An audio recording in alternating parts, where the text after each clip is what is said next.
Lucas capítulo 24, verso 16, se você puder abrir aí, abra comigo rapidamente. Lucas 24, 16, diz assim: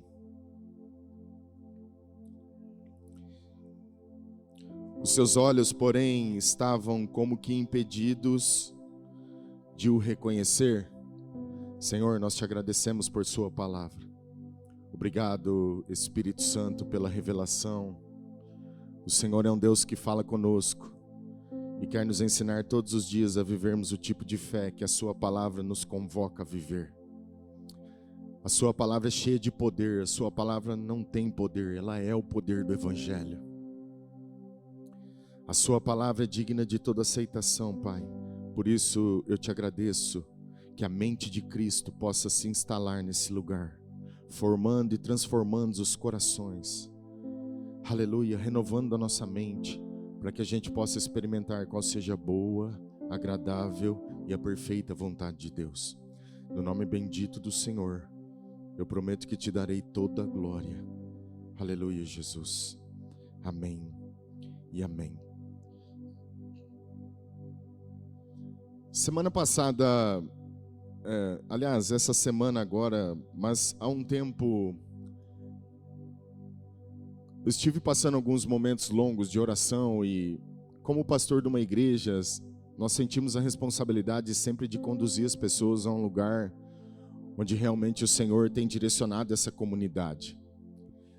Não dá para você comparar uma comunidade da outra, uma igreja com a outra, porque cada homem de Deus recebeu uma visão para perseguir e seguir. Às vezes, o que um pastor vai fazer de um lado não significa que todo mundo vai fazer do outro. A gente podia definir isso como os ramos da videira, né? O fato é que nós deveríamos produzir os mesmos frutos, Jesus Cristo. Você pode, não sei se você consegue perceber isso, mas algumas igrejas desenvolvem a arte numa área, digamos, hospitalidade, por exemplo. Elas conseguem recepcionar as pessoas de uma forma muito graciosa, as pessoas se sentem acolhidas, elas vivem, se sentem amadas, é um negócio diferente. Mas em contrapartida, parece que negligenciam o poder de Deus. Por outro lado, existe uma igreja que vive o poder de Deus assim, de uma forma absurda. Os dons são manifestos, a maneira como Deus se revela naquela igreja é profunda, mas as pessoas são esquecidas, né? Às vezes a gente não consegue enxergá-las. Então sempre existe a responsabilidade de um direcionamento, uma diretriz do céu, para que a gente possa obedecer e seguir em direção àquilo, para que Cristo seja engrandecido em todos os momentos da nossa vida. Mas a semana retrasada ou passada, se eu não me engano, o Senhor me disse que a igreja dessa geração está perdendo um pouco a reverência, o temor, o que faz a gente às vezes servir a Deus de uma forma muito relaxadamente. Por favor, não me entenda mal. Cada um sabe da sua vida pessoal. Quando eu falo isso, não é para apontar alguma coisa que você deixou de fazer ou fazer. Não é sobre isso. Você deve fazer uma autoanálise, uma reflexão e também não ir ao extremo, porque senão você pode entrar num ato de condenação.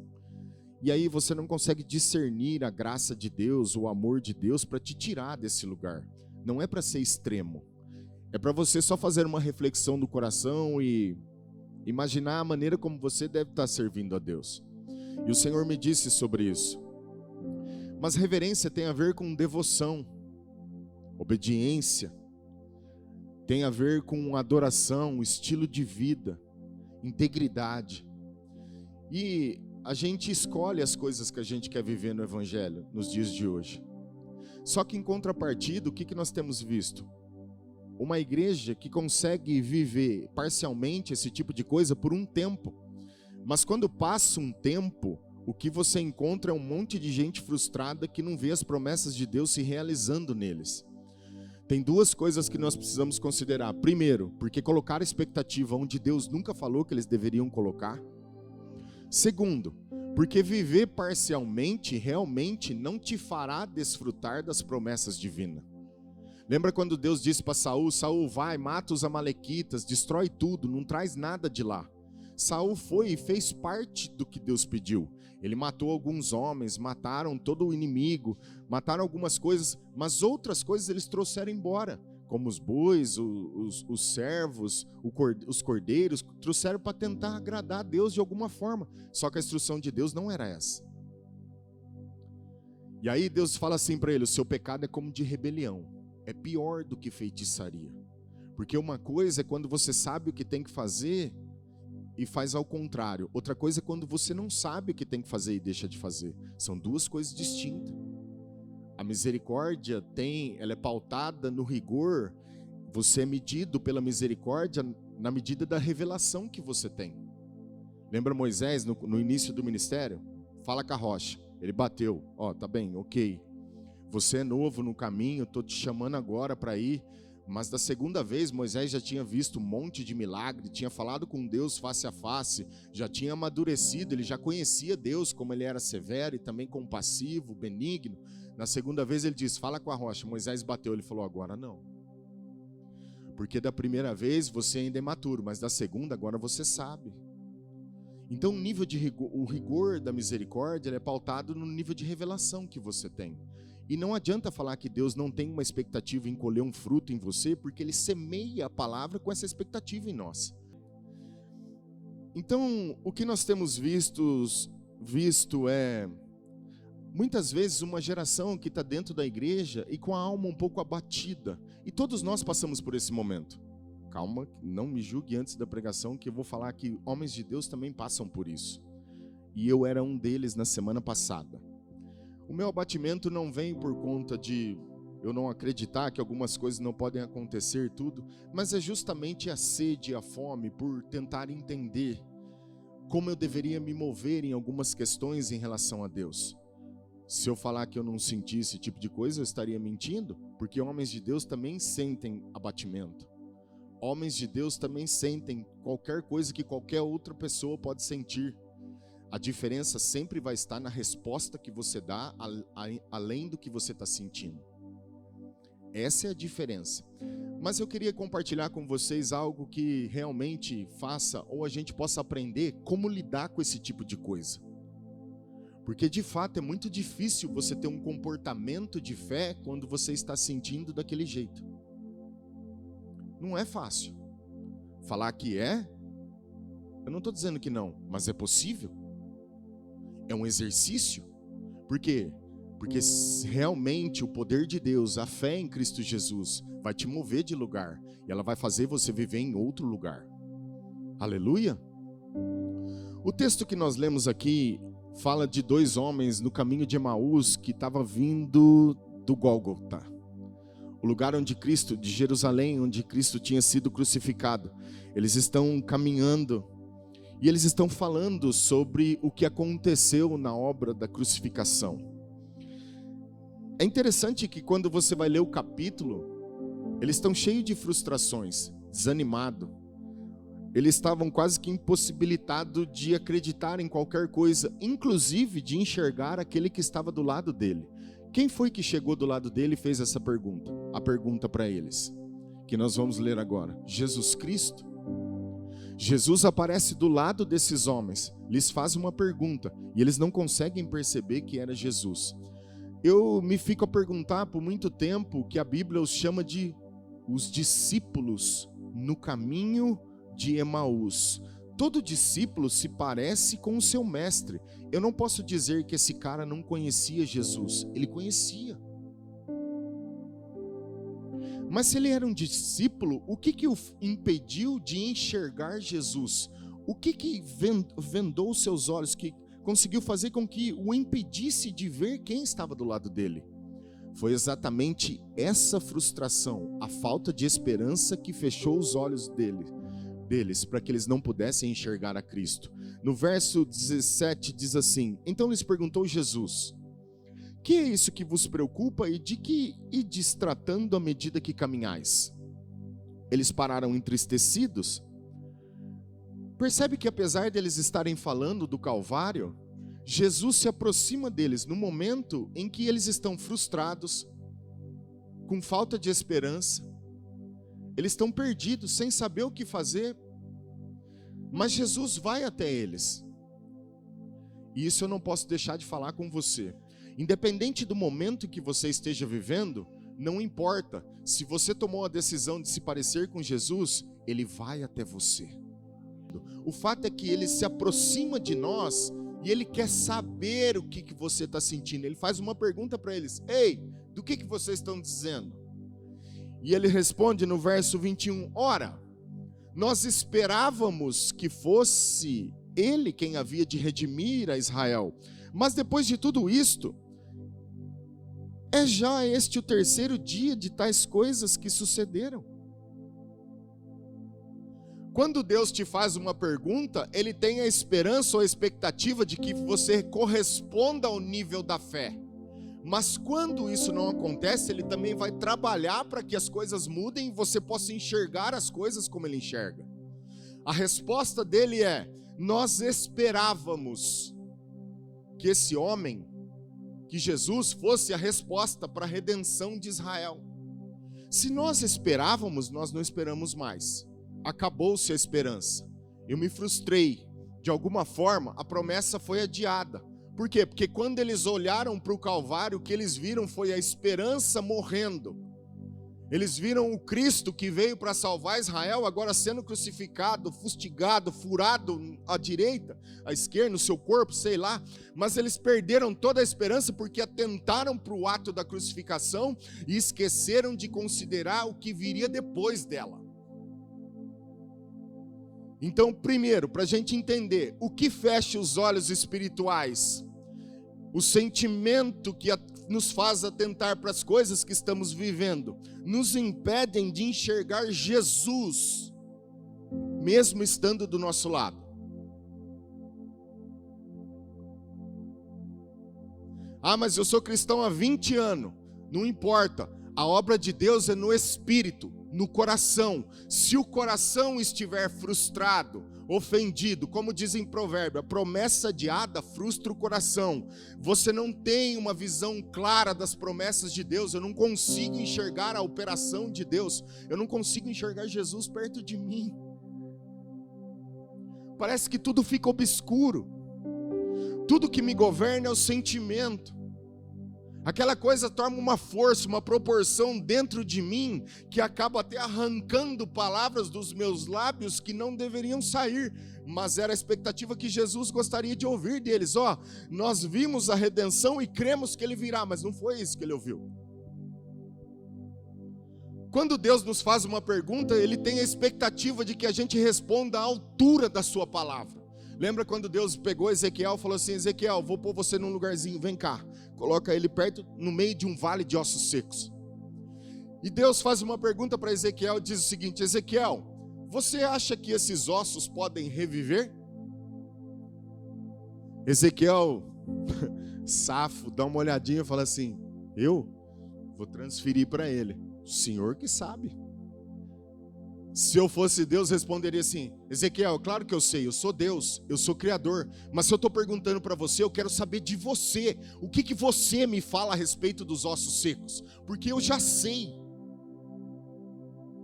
Aí Deus fala assim para ele: profetiza sobre os ossos. Como Ezequiel quis fugir da responsabilidade, Deus joga outra e diz assim: profetiza sobre os ossos. Se Ezequiel dissesse assim: Deus, mas não vai dar, eu não acho que eu consigo, está tudo morto, aí ele revelaria a incredulidade que ele tinha. Mas não, a resposta de Ezequiel é diferente. Ele diz: assim diz o Senhor. Aí ele responde à altura daquilo que Deus esperava para que o milagre acontecesse, o poder de Deus se manifeste, então as coisas comecem a fluir de acordo com aquilo que Ele quer. Aleluia! Meu Deus, estou começando a acender. Aleluia! Irmãos, como de verdade a decepção tira a esperança do coração. A gente se decepciona muito fácil. Porque a gente coloca um tempo nas coisas, mas toda promessa de Deus passa pelo teste do tempo. É como uma semente que é semeada no coração, ela precisa morrer, crescer, nascer e gerar fruto. A palavra de Deus é a mesma coisa. Tem algumas coisas que fluem como uma ficha. Não sei, não todo mundo é desse tempo, mas sou do tempo do orelhão. Tem alguns aqui, lembra do orelhão? A gente ia no orelhão, tinha uma fichinha redondinha. Quando você colocava a ficha, vai, clique. Quando dava o clique, você tinha acesso à linha lá do outro lado. Algumas coisas na revelação acontecem dessa maneira. Parece que faz assim, ó, clique, um clique dentro de você, pum, explode a revelação. Você entende aquilo, você vive aquilo e aquilo acontece imediatamente. Mas tem algumas coisas que passam pelo processo de edificação. E eu preciso entender isso. Então eu não posso permitir que a decepção me governe, porque certamente essas coisas vão frustrar aquilo que eu acredito em Deus. Bem, a pergunta que se faz essa noite é: o que você faz quando a sua alma se sente abatida? Qual a resposta que a gente dá quando não há mais esperança? Como a gente age quando nada coopera para que você fique bem? Você olha e tudo que você vê ao seu redor é as coisas fora do lugar, não está do jeito que você queria, é um diagnóstico inesperado, é uma situação adversa. O que a gente faz quando a alma fica abatida? Acompanhe aqui comigo. Você não precisa abrir nada, só ler aqui, a gente vai ganhar tempo. 2 Coríntios capítulo 5, verso 7 diz assim: visto que andamos por fé e não pelo que vemos. Presta atenção, você anda pela fé. Fé é o quê? Certeza de coisas que se esperam, a convicção de um fato que não se vê. A palavra andar não é ouvir e fazer outra coisa, é se comportar à altura daquilo. Então, para você caminhar em fé, presta atenção, você precisa andar segundo o que Deus diz, mesmo sentindo ao contrário. Vou te dar um exemplo. Como que a fé funciona? Se você olhar para o céu agora, tem estrelas lá? Você pode vê-las? Amém? 4 horas da manhã você vai olhar para o céu, vai ver as estrelas, você pode enxergá-las? Amém? Mas e se você olhar às 10 da manhã? Elas continuam lá, no mesmo lugar. Você só não pode vê-las? Assim são as promessas de Deus. Você não pode vê-las, mas elas continuam firmadas no mesmo lugar. E o fato de eu não poder vê-las não significa que o que eu estou vendo dita a minha realidade. O que dita a minha realidade é a palavra de Deus. Aleluia! Agora entenda, uma coisa é você viver uma realidade, é uma verdade, é legítima, ok, mas não dita a verdade para a sua vida. Eu posso passar por um momento de enfermidade, moro num corpo do segundo Adão, ok? Eu estou sujeito a passar por isso, porque é a única coisa que ficou do velho. Mas eu tenho uma verdade relacionada a isso. Que diz o quê? Ele levou sobre si, ele carregou sobre si as minhas enfermidades. Ele disse que você pode receber cura do céu. Ele disse que você pode viver a realidade da sua palavra. É isso, ok? A realidade não dita a verdade daquilo que Deus diz. Até aqui tudo bem? A Bíblia amplificada, olha o que diz a amplificada. Eu fiz questão de trazer para você porque ela é um pouco mais poética e completa. Diz assim: porque andamos por fé, ajustamos nossa vida e nos conduzimos por nossa convicção ou crença, com confiança e fervor santo. Presta atenção, andar por fé é confiar com fervor santo no que diz respeito ao relacionamento do homem com Deus e com as coisas divinas, e não pelo que vemos. Essa é a Bíblia amplificada. O que eu preciso fazer então? Ajustar o meu comportamento à altura daquilo que eu acredito. E Paulo define esse quadro para nós de uma forma tremenda. Observa comigo 2 Coríntios capítulo 4, verso 7. Temos, porém, esse tesouro em vasos de barro, para que a excelência do poder seja de Deus e não de nós. Em tudo somos atribulados, porém não angustiados, perplexos, porém não desanimados, perseguidos, porém não desamparados, abatidos, porém não destruídos, levando sempre no corpo o morrer de Jesus, para que também a sua vida se manifeste em nosso corpo. Parece que a vida no Espírito pode se manifestar nesse corpo aqui, amém? Porque nós que vivemos somos sempre entregues à morte por causa de Jesus, para que também a vida de Jesus se manifeste em nossa carne mortal, aqui nesse corpinho, de modo que em nós opera a morte, mas em vós a vida, tendo porém o mesmo espírito da fé, como está escrito, eu criei, por isso é que falei. Também nós cremos, por isso também falamos. Presta atenção numa coisa. Vou tentar ensinar isso de uma forma mais simples possível. Você carrega um tesouro dentro de você, a vida de Deus. Imagine que o Criador, o Deus Todo-Poderoso, está dentro de você. Paulo está dizendo aqui, eu passei por muitas coisas, fui atribulado, perplexo, abatido, mas nunca fiquei desamparado. Eu fui perseguido, mas nunca fiquei cabisbaixo. Eu nunca olhei para as coisas que eu estava vivendo aqui fora. Por quê? Porque o que eu carrego aqui dentro é muito maior do que o que eu estou vendo aqui fora.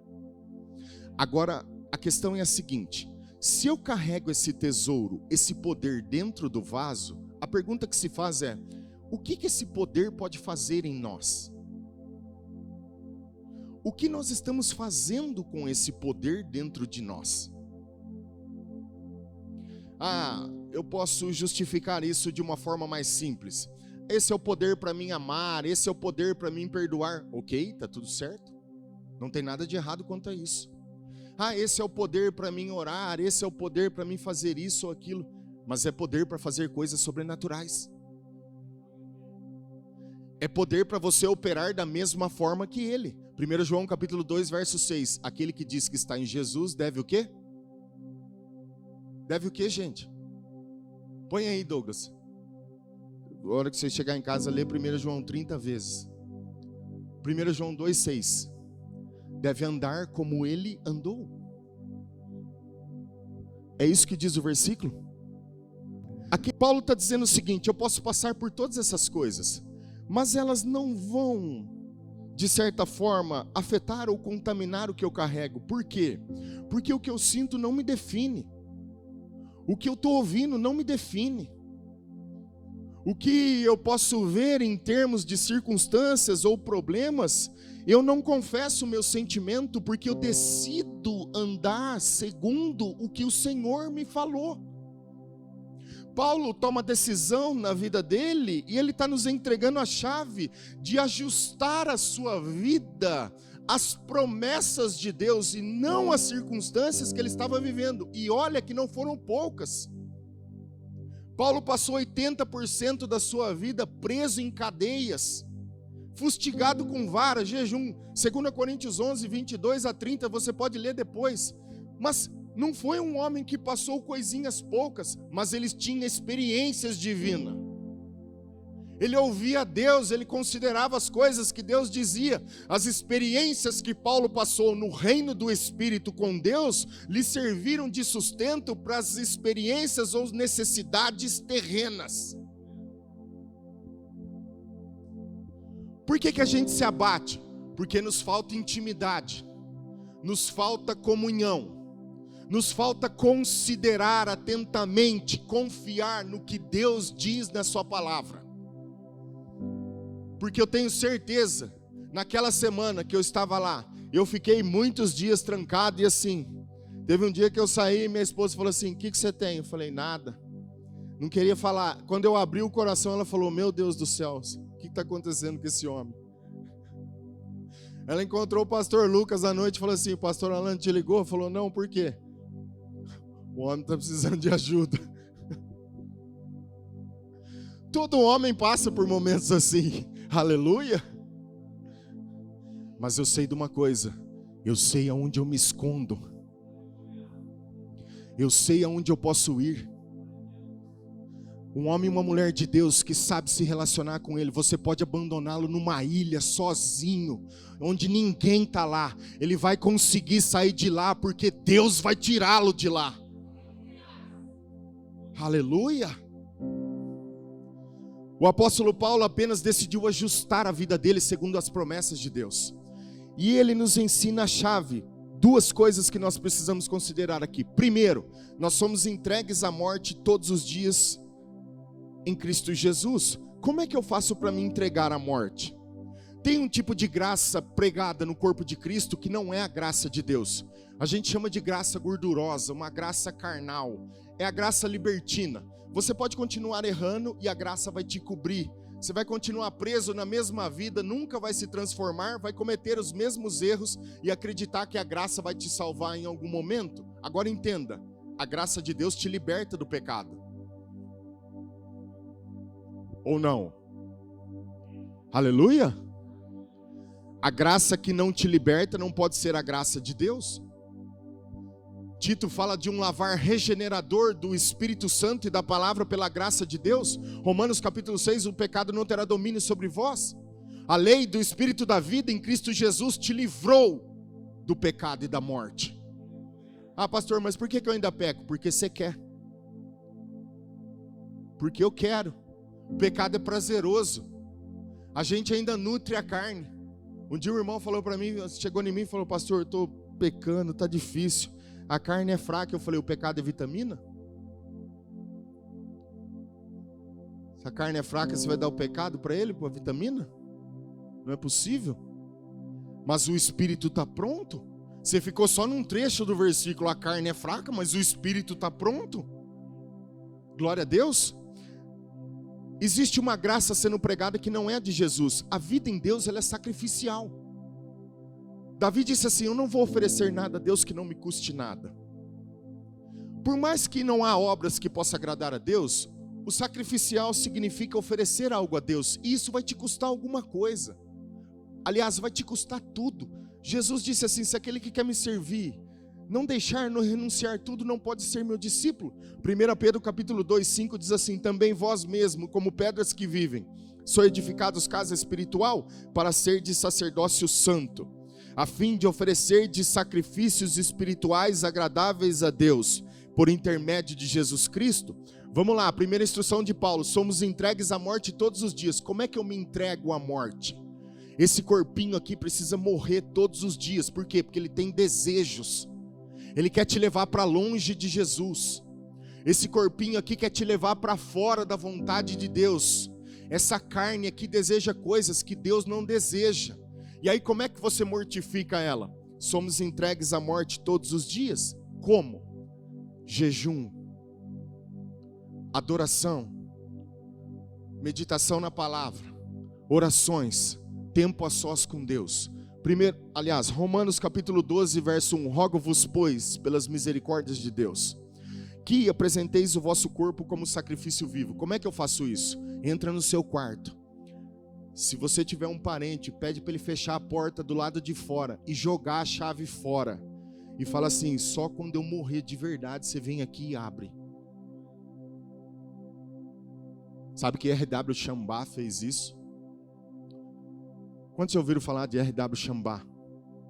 Ele foi um homem que operou sinais e prodígios na América. Ele estava tão cansado da vida medíocre que ele estava levando, tão cansado, que ele entrou para orar no quarto e disse para a esposa dele: escute, eu vou entrar para orar aqui. A hora que eu estiver morto, eu vou gritar o seu nome, você pode abrir, mas enquanto isso, leve a chave embora daqui, eu vou ficar preso aqui. Ele jejuou 21 dias. Por incrível que pareça, no 21, Deus falou assim para ele: saia daí agora e eu vou operar sinais através de você.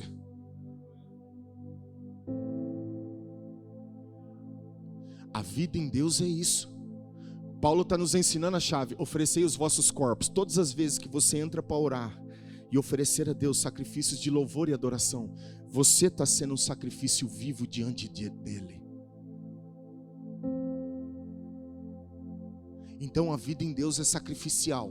Por quê? Porque vai te custar tempo, entrega. Você vai ter que abrir mão de algumas coisas. Se você realmente quiser viver isso na sua plenitude, ver as promessas se concretizar e não se abater porque elas não cumprem, nós vamos precisar sacrificar essa carninha, esse corpinho.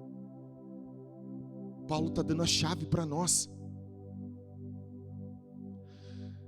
Então, a segunda coisa, ele diz assim: que haja em nós o mesmo espírito da fé. Eu criei, por isso eu falei. Preste atenção numa coisa, pelo amor de Deus. Eu sou pastor dessa igreja, eu quero ver as promessas de Deus na sua boca.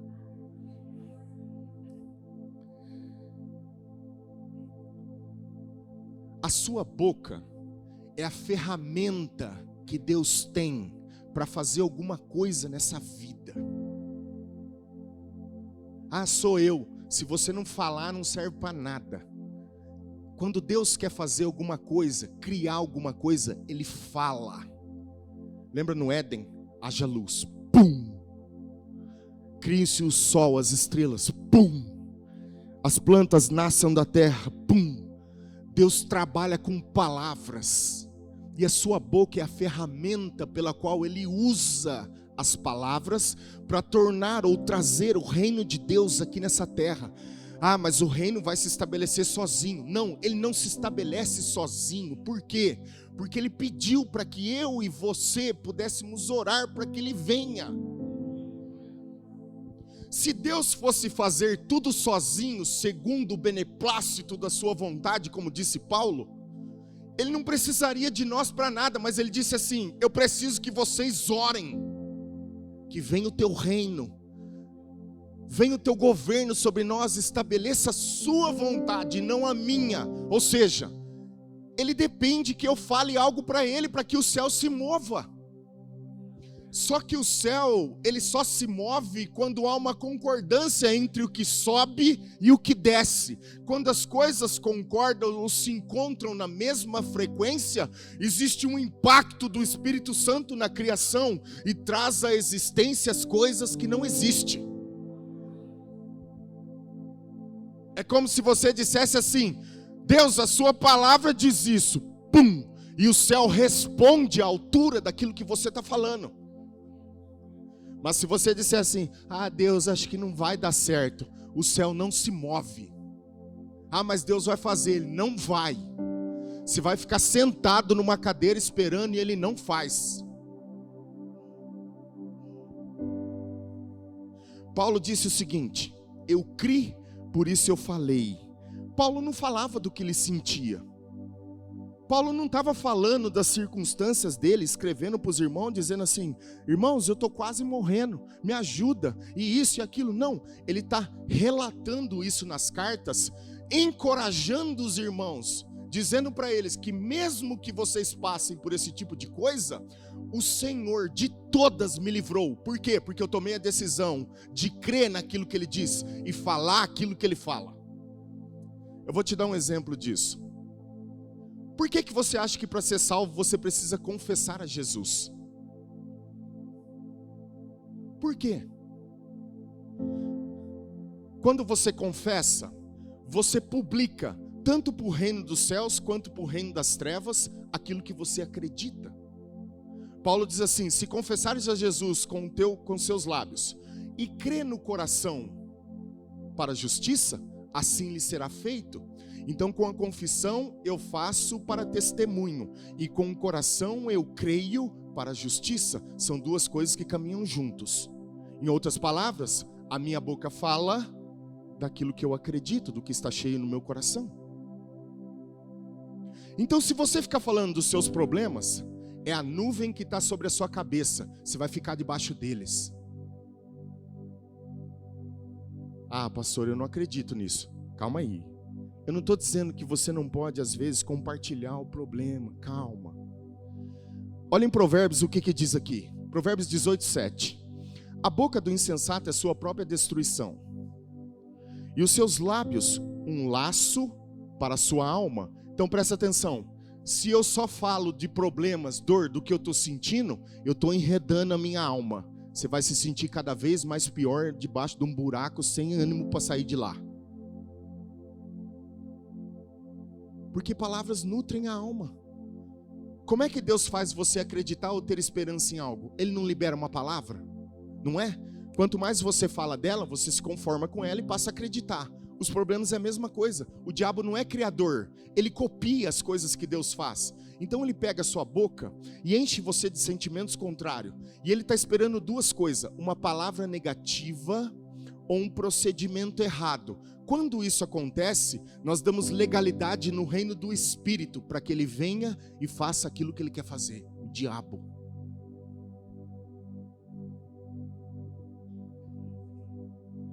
É assim que funciona o reino do Espírito.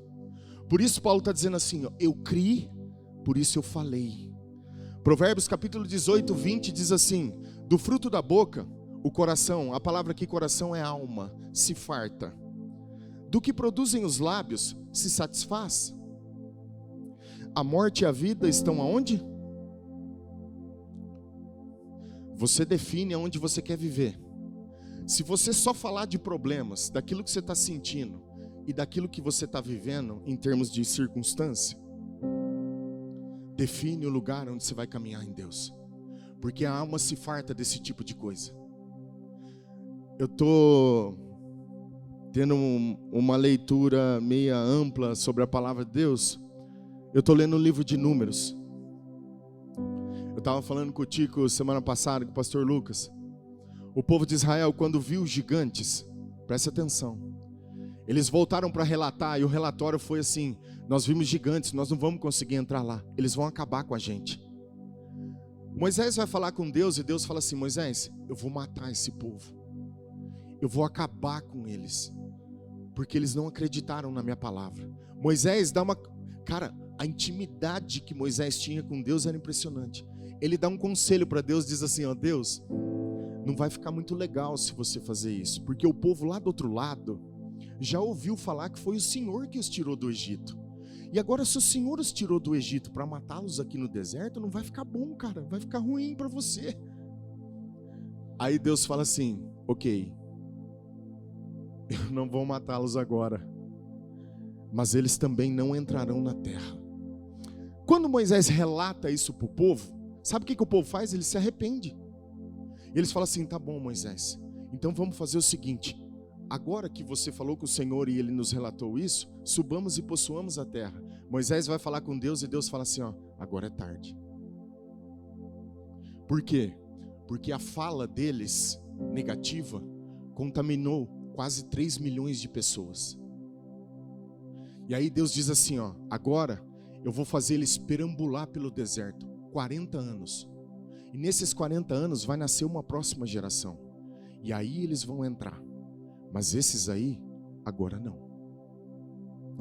É tão sério quando você diz algo negativo, errado, que influencia as pessoas de forma errada, que isso vai te impedir de desfrutar realmente daquilo que Deus quer. E a gente às vezes não tem noção disso, porque a gente brinca com a nossa língua. Só que o diabo não. Ele está te ouvindo todos os dias. Ele está te observando todos os dias. E o céu também, esperando que uma promessa possa sair, para que Deus venha e faça aquilo que tem que ser feito. Paulo está nos ensinando a chave. Irmão, estou na introdução da mensagem. Glória a Deus. Mateus capítulo 10, 32 diz assim: portanto, todo aquele que me confessar diante dos homens, também eu o confessarei diante de meu Pai, que está nos céus. Mas aquele que me negar diante dos homens, também eu o negarei diante do meu Pai. O que Jesus está dizendo? A palavra confessar aqui é homologeu. No grego significa concordar, consentir, viver à altura. O que Jesus está dizendo é: se vocês me confessarem diante dos homens, se comportando ao nível da minha palavra, eu confesso vocês diante do meu Pai. Mas se vocês não fizerem isso, eu também não farei. O que está acontecendo é que tem muita gente entendendo a confissão da palavra de forma errada. Confissão da palavra não é assentimento mental. Você olhar para as coisas e dizer assim: Deus, o Senhor me deu aquilo ali, em nome de Jesus, te agradeço. Não é sobre isso. A confissão é você falar com os lábios e proceder à altura dela. Então você experimenta a graça e o poder da palavra. quando não há procedimento, prática dela, eu me torno apenas um papagaio que repete as coisas, mas não vive nada. E aí não adianta eu querer enganar, porque a confissão ela é acompanhada pelo procedimento. Se eu não tenho um procedimento divino diante das pessoas, então eu não estou confessando Jesus diante delas, porque as minhas ações não são coerentes com a minha fala. É impossível. Paulo está nos dando a chave.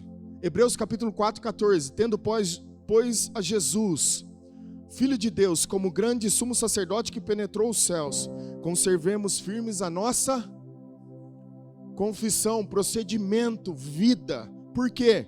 Porque não temos sumo sacerdote que não possa compadecer-se das nossas fraquezas. Antes, foi ele tentado em todas as coisas a nossa semelhança, mas sem pecado.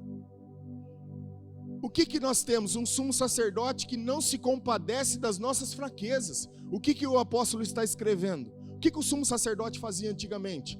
Ele intercedia em prol, em favor do povo. Ele entrava dentro do santuário e falava o mandamento. Então Deus descia e ele perdoava o pecado do povo ou encobria por mais um tempo. Mas ele intercedia em favor deles. O que o apóstolo Paulo está dizendo é: se vocês me confessarem diante dos homens, vivendo à altura do que vocês dizem, daquilo que eu digo, eu, como sumo sacerdote que adentrei o Santo dos Santos, eu vou dizer para o meu pai: Pai, o Senhor está vendo, ele está vivendo à altura da palavra. O Senhor precisa fazer, pois não pode negar-se a si mesmo. O Senhor vela em cumprir a sua palavra. Então Deus vem e cumpre a sua palavra. Aleluia! Não tem como, ele é o sumo sacerdote da nossa confissão. Se ele disse que seria assim, é porque tem que ser assim. Ele falou. Deus não pode voltar atrás. Ele não é homem para que se arrependa das suas promessas. Glória a Deus. Bem, Paulo termina o raciocínio, eu concluo aqui essa parte, dizendo o seguinte, capítulo 4, verso 16 de 2 Coríntios: por isso não desanimamos. Pelo contrário, mesmo que o nosso homem exterior se corrompa, contudo, nosso homem interior se renova de dia em dia. Porque a nossa leve e momentânea tribulação produz para nós eterno peso de glória, acima de toda comparação, não atentando nós nas coisas que se veem, mas nas que não se veem, porque as que se veem são temporais, e as que se não veem são? Por que o desânimo nos governa? Porque quando nós ouvimos uma sentença negativa, um problema, uma adversidade que chegou naquele momento, tudo que sabemos falar é sobre o problema, sobre a adversidade, mas não damos uma resposta à altura da palavra de Deus sobre ele. Escute, ainda que ele seja legítimo, ele não é a verdade para a sua vida. Pastor, o que você está querendo dizer? Você entrou dentro do médico. Ele olhou o seu exame e falou assim: sua veia está entupida. Você vai morrer daqui 3 meses. Aproveita tudo que você pode e viva a sua vida. Tá bom? Pega o diagnóstico. Alguns vão sair dali. Ai, meu Deus. Vontade de perguntar: tá com medo de morrer, irmão? A morte não seria lucro? Pastor Lopes pregou aqui, estamos guardados pela graça, né, pastor? Seria ela um lucro para nós? Por que bateu o desespero? Ai, meu Deus, e agora? Calma. Esse é o procedimento, talvez, de alguém que está atentando para o diagnóstico. Agora, qual a resposta de Paulo? Você pegou o diagnóstico. Você vai chegar em casa, os parentes são os primeiros, às vezes, a ser usados pelo diabo. É os primeiros. Ai, meu Deus, agora você tem que fazer isso. O que deu lá? O médico falou que eu tenho 3 meses de vida. Pelo amor de Deus, faz isso. O médico falou que eu tenho 3 meses de vida, mas o meu Senhor diz que se eu crer, eu posso receber do céu. Não importa o que ele disse, eu vou viver a realidade da fé e siga como alguém curado. A expectativa de Deus é essa. Você foi lá no banco, olhou o cronograma da empresa, o gerente olhou para você e falou assim, ó, você não dura 2 meses, você está quebrado. Você vai fechar a porta daqui 2 meses. Ele falou, mas como assim? Está fazendo tudo certinho? Está servindo a Deus? Está honrando a Deus? Fazendo tudo certinho? É só circunstância? É. Aí você fala, mas como assim? Sai de lá, chega em casa, os parentes, e aí, o que ele falou? A porta vai fechar em 2 meses. Mas o meu Deus, a quem eu sou e a quem eu sirvo, diz que a porta que ele abre ninguém fecha. Agora, presta atenção, se está fazendo alguma coisa errada e não está deixando de fazer aquilo que deveria fazer na empresa, não fica falando que Deus vai fazer coisa não, porque Ele não faz, hein? Não se engane. Aí você está enganando a si mesmo. É quase que uma ignorância espiritual. Não dá para ser coerente com esse tipo de coisa. Ah, mas tem só uma coisinha que eu preciso ajustar. É essa coisinha que vai afundar você. É o furinho no barco. Sabe que vai entrando água todo dia? É esse furinho é suficiente para afundar você. Ajusta logo. Amém? Por que estás abatido, ó minha alma? Por quê? Por que nós estamos vivendo tempos tão difíceis? Que parece que as pessoas não conseguem mais ver a concretização do Evangelho, o poder do Evangelho. Por quê? Deixa eu tentar resumir a mensagem e nós vamos entender isso aqui. No Salmo 42 fala de um homem que estava fugindo de alguma coisa, a Bíblia não fala o que. Salum, ele é bisneto de Coré. Ele está longe do santuário, está longe do seu povo, ele está longe da adoração divina. E tem algumas coisas que ele cita no Salmo, que fala de alguém que está passando momentos difíceis, mas o seu coração tem outro anseio. E ele mesmo é o cara que questiona a alma dele. E diz, ó alma, por que está batido a minha alma? E eu quero ler com você aqui rapidinho. Salmo 42, verso 1 diz assim, acompanha aqui comigo. Como suspira a corça pelas correntes das águas, assim por ti, ó Deus, suspira a minha alma. A minha alma tem sede de Deus, as minhas lágrimas têm sido meu alimento dia e noite.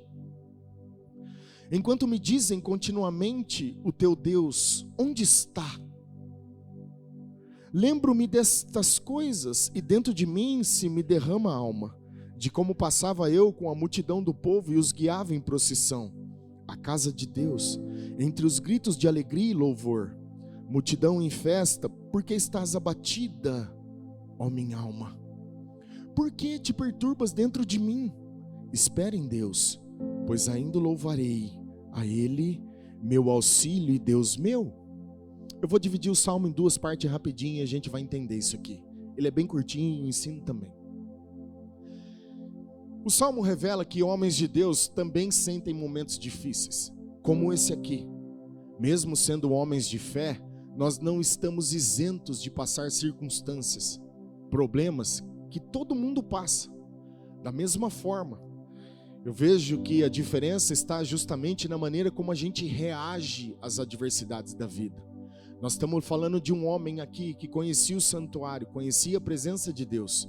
E no momento difícil da sua vida, o que parece que ele sente é anseio pela presença de Deus. Ele tem sede de Deus.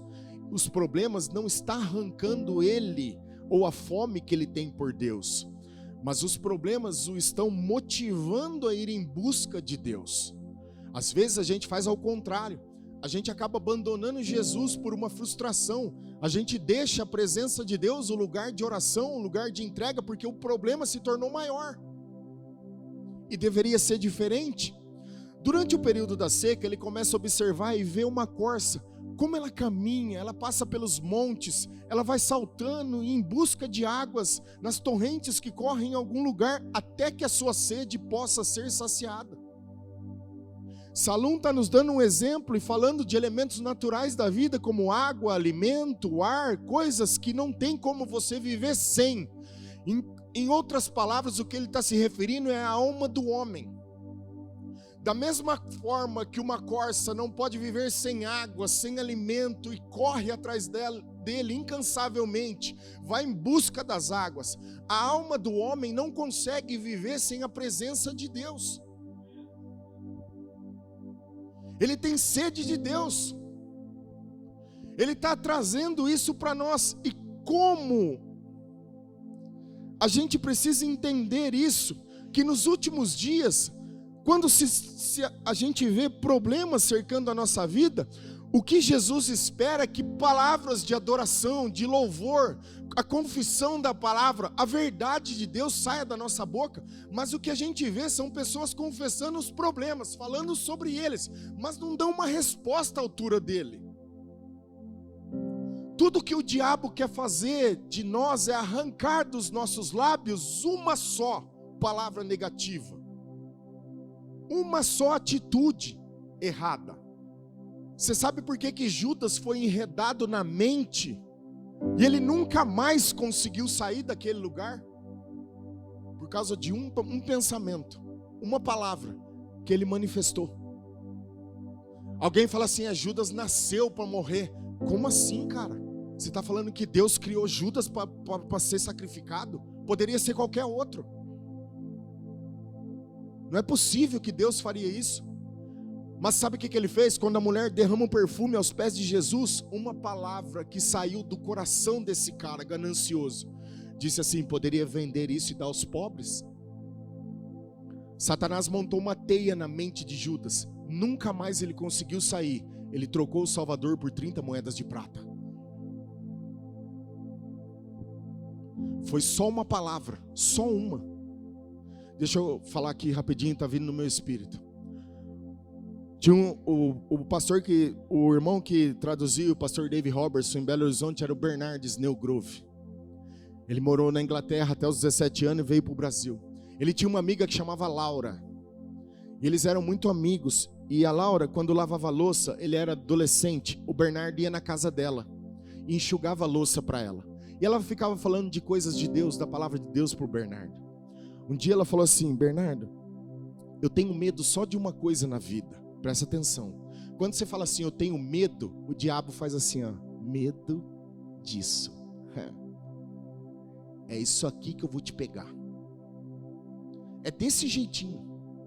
Aí ela falou assim, o Bernardo perguntou para ela: do que você tem medo? Ela falou: eu tenho medo de ficar vegetando. Sabe quando uma pessoa fica no estado vegetativo, né, sofreu um AVC, qualquer coisa assim, não consegue fazer mais nada. Eu tenho medo de ficar vegetando. Ok? O Bernardo conversou naquela hora, foi embora. Passou 2 ou 3 anos, alguns anos. O Bernardo foi lá, tocou a campainha na casa da Laura. E ninguém saía. Ele, como ele já era íntimo, amigo, pegou, abriu a porta e entrou. Quando ele entrou, ele deu de cara com a Laura, sentado no sofá de casa, que nem uma boneca de cera. Ele falava assim: Laura, acorda. Não se movia. Laura, acorda. Não se movia. A Laura virou um humano vegetativo. Por causa de uma palavra. Ela ficou num sofá que nem uma boneca de cera. Por causa de uma palavra. Tudo que o diabo espera às vezes é uma palavra negativa. Um procedimento errado. Por quê? Porque ele rouba de nós o louvor, a adoração, a exaltação a Deus. Os louvores exaltecem as grandezas de Deus. Fala sobre o seu poder, a sua divindade. Mesmo que nós sentíssemos coisas contrárias, deveria ser o que deveria sair da nossa boca. Davi disse no Salmo 34, verso 1: bendirei o Senhor em todo tempo, e o seu louvor estará sempre nos meus lábios. Gloriar-se-á no Senhor a minha alma, os humildes o ouvirão e se alegrarão. Engrandecei o Senhor comigo, e todos a uma lhe exaltemos o nome. Davi está fazendo um convite: ei, todos nós engrandecemos a Deus. O seu louvor estará nos meus lábios. O que é louvor? Exaltar as excelências de Deus. Deus, eu recebi um diagnóstico assim, mas o Senhor é poderoso para mudar isso. Deus, eu recebi uma palavra assim, eu estou sentindo isso, eu estou sentindo aquilo, mas a sua palavra diz, eu criei, por isso eu falo. Eu deveria ter o mesmo espírito da fé que o apóstolo Paulo escreveu em 2 Coríntios. Eu acreditar nas suas promessas e me posicionar. Por quê? Porque só tem um jeito de você mudar perspectiva. É você alcançando altitude. Não tem como mudar as coisas. Não tem como. Tem algum gurizinho solto aqui? Eu queria mostrar isso. Ô, Damião, fala para sua filhota vir aqui. Vem você também. Vem com ela, rapidinho. Vem aqui. Vai, João e Natanael, corre aqui comigo. Sobe aqui.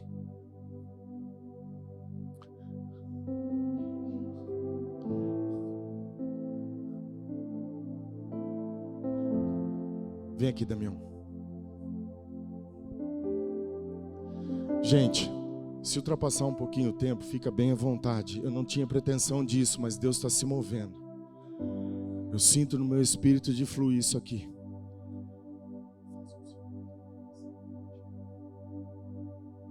Eu já fiz isso aqui várias vezes. Vem mais para cá para eles verem aqui.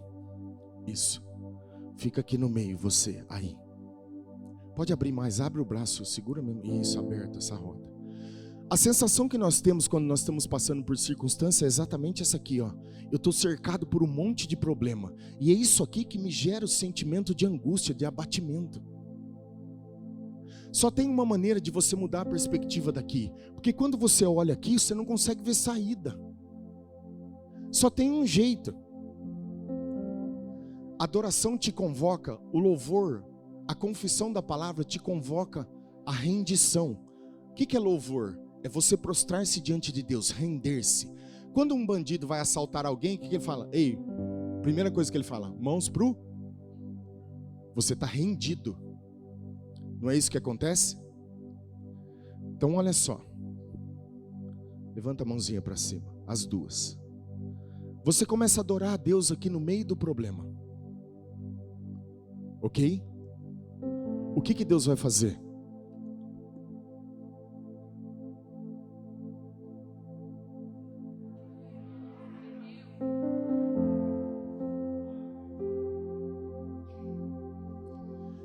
Ele vai elevar a perspectiva. Você vai deixar de enxergar o problema na sua visão e vai começar a enxergar as coisas como o Pai enxerga. É isso que a adoração faz. Mas eu preciso mudar a minha perspectiva. Se eu não fizer isso e ficar aqui, ai, a vida não vai, irmão, eu estou passando isso, irmão, eu estou no deserto. O que você está fazendo no deserto? Ai, não sei, não consigo falar mais nada. Tem que fazer alguma coisa, dar uma resposta. Tem de haver uma resposta. A expectativa de Deus é que você diga, está escrito. Era só isso, gente. Obrigado. Tem de haver uma resposta, está escrito. A única maneira de você mudar as coisas, a perspectiva, a maneira de enxergar é altitude. Você precisa mudar o seu ponto de vista. E Davi está dizendo, o seu louvor estará nos meus lábios todos os dias. Por quê? Porque são eles que te livram. São eles que te tiram do problema. Eles não permitem que você fique no mesmo lugar. Foram os louvores da boca de Davi que os livraram de Saul. Foram os louvores da boca de Davi que os levaram a governar e estar onde Deus queria que eles estivessem. Aleluia! Ele está convidando a gente a fazer isso. Agora entende uma coisa, sede e fome são coisas frequentes de pessoas que buscam a Deus, que buscam satisfação e comunhão nele. Se nós não sentimos fome de Deus e sede de Deus, esse é um sintoma de que talvez nós estejamos doentes espiritualmente. Sabe quando uma pessoa está doente no hospital, a primeira coisa que ela perde é a fome. Não tem vontade de comer nada. Ou é dois extremos, ou quer comer muito ou não quer comer nada. Mas a perca da fome é uma delas. Se nós não temos fome e sede por Deus, alguma coisa pode estar errada em nós. Esse homem sentia a dor. Ele estava se sentindo longe do santuário, longe da presença de Deus, longe do lugar onde Deus descia. Parece que nada estava do jeito que ele esperava. Ele não conseguia enxergar mais nada, sentindo tudo ao contrário, nada estava certo, mas ele desejava a presença de Deus. Uma das coisas que acontece quando nós estamos sendo pressionados na alma por problemas, sentimentos que abatem o nosso ser de uma forma que você fica assim prostrado, é justamente um tipo de amnésia das promessas de Deus. É impressionante. Salomão falou assim, até o sábio, quando ele está sendo pressionado, ele fica louco. Até o sábio. Quando eu vivo debaixo de uma pressão na alma, um tipo de amnésia espiritual, eu não consigo mais enxergar as coisas que Deus pode fazer, eu não consigo mais ver Jesus. Lembra do caminho de Emaús? Eu não consigo mais sentir nada. Então é comum as pessoas olharem para você e dizer assim, ei, onde está o seu Deus? E por favor, não se sinta ofendido, porque a expectativa que elas têm de que quando eu confessei a Jesus como meu Senhor, quando eu decidi entregar minha vida para Jesus, a expectativa que elas têm é que ela reproduza o seu caráter. Outra coisa, se elas estão perguntando para você, onde está o seu Deus? Onde está o Deus que você serve? Ninguém pergunta nada para ninguém que não tenha nada a oferecer. Se elas estão perguntando é porque você tem. Aleluia, glória a Deus. Onde está o seu Deus? Onde está o nosso Deus nesse momento? Aí você, não sei, você sabe. Eu sei, nós sabemos. Nós sabemos, Ele continua no mesmo lugar, reinando sobre as nações. A sua promessa é a verdade, a sua palavra é a verdade. Ele continua sendo Deus e sempre será. Eu sei onde Ele está. O que eu preciso é exatamente mirar o meu coração e ir em busca da sua presença. E é fato que ele se lembrou dos dias em que ele vivia em Deus. No versículo 4, eu me lembro dessas coisas. Por quê? Porque quando você está passando por um momento desse, você tem que tentar se lembrar das coisas que Deus fez em você. Olha o que diz Lamentação, rapidinho. 3,17. Afastou a paz da minha alma, esqueci-me do bem. Então disse eu, já pereceu a minha glória, como também a minha esperança no Senhor. Lembra-te da minha aflição e do meu pranto, do absinto e do veneno.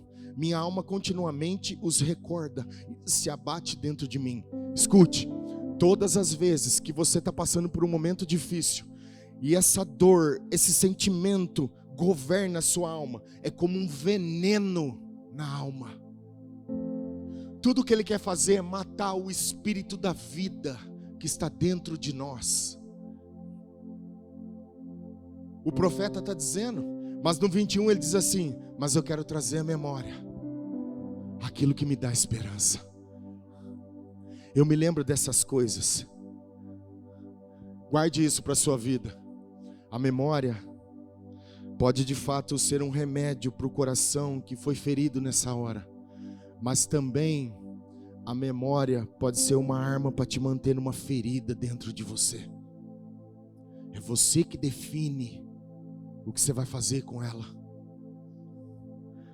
Vamos concluir? Me lembro dessas coisas. Versículo 4 de Salmo 42. E dentro de mim se me derrama a alma, de como passava eu com a multidão e o povo os guiava em procissão à casa de Deus, entre gritos de alegria e louvor, multidão em festa. Salom começa a se lembrar dos momentos gloriosos e poderosos na presença de Deus. Em oração deve ter lembrado de tudo que Deus tinha feito, daqueles momentos prazerosos de comunhão. E ele traz um tipo de ânimo, ele sabe que só encontraria ânimo na presença de Deus. E ele termina o Salmo, verso 6, sinto abatida dentro de mim, ó minha alma. Lembro-me, portanto, de ti nas terras do Jordão, e no Monte Hermon, e no outeiro de Mizar. Um absinto chama outro, um abismo chama outro abismo. Ao fragor das tuas cataratas, todas as tuas ondas e vagas passaram sobre mim. Contudo, o Senhor durante o dia me concede a sua misericórdia, e à noite comigo está o seu cântico, uma oração ao Deus da minha vida. Digo a Deus, minha rocha, por que te olvidaste de mim? Por que hei de andar eu lamentando sobre a opressão dos meus inimigos? Ele começa a confrontar a alma dele mesmo. Esmigalham-se-me os ossos quando os meus adversários me insultam, dizendo: o teu Deus, onde está? Por que estás abatido, ó minha alma? Por que te perturbas dentro de mim? Espere em Deus, pois ainda o louvarei, a Ele, o meu auxílio e Deus meu. A nascente do Jordão fica nas cadeias de montanhas do Hermon. Não sei se já teve oportunidade de estudar sobre isso. E quando o degelo começa a acontecer, ela começa a descer as cataratas lá para baixo. E elas formam realmente torrentes violentas e fortes descendo da montanha. Esse reflete os momentos difíceis que um homem e uma mulher de Deus pode passar na vida. Mizar significa pequeno. Salum está se sentindo pequeno diante dos problemas. E é comum, porque quando a gente está numa perspectiva abaixo, os problemas tendem a ficar maior. Eu preciso ganhar altitude e mudar a perspectiva de vista. É como você chegar debaixo de um prédio de 100 andares e olhar de baixo para cima. Ele fica grande. Mas se você montar num avião e subir muito alto, quando você olhar para baixo, ele vai estar bem pequenininho. Aleluia! Ele está se sentindo desse jeito. A perspectiva realmente muda quando eu decido lembrar de Deus. Quando eu decido lembrar das suas promessas. O coração reanima. A fé começa a funcionar. Ele faz um confronto na sua própria alma. Porque estás abatida, ó minha alma. Ele não fica se entregando a ela, mas ele faz uma questão e diz: ei, por que você está se sentindo assim? Eu me lembro das coisas boas. Eu me lembro do que Deus fez em mim, do que Ele pode fazer. Eu ainda vou esperar em Deus, porque eu ainda louvarei, e eu verei todas as coisas que Ele me prometeu. Aleluia! Enquanto ele esperava em Deus, Deus lhe dava canções, e ele engrandecia Deus nesse momento. E eu quero dizer para você nessa noite, eu não sei o que você está passando, que deixou a sua alma abatida, os sentimentos mudaram, a alma pensou até em desistir, diz para mim: olha, não dá mais, eu não sei como sair disso. Mas o apóstolo Paulo, o salmista, toda a palavra de Deus está entregando a chave nas mãos. Quando você tomar uma decisão e disser ao problema: saia daqui para lá, dizendo aquilo que Deus diz, e começar a louvar a Deus, então você verá a bondade de Deus nessa terra. Fica de pé comigo por um momento.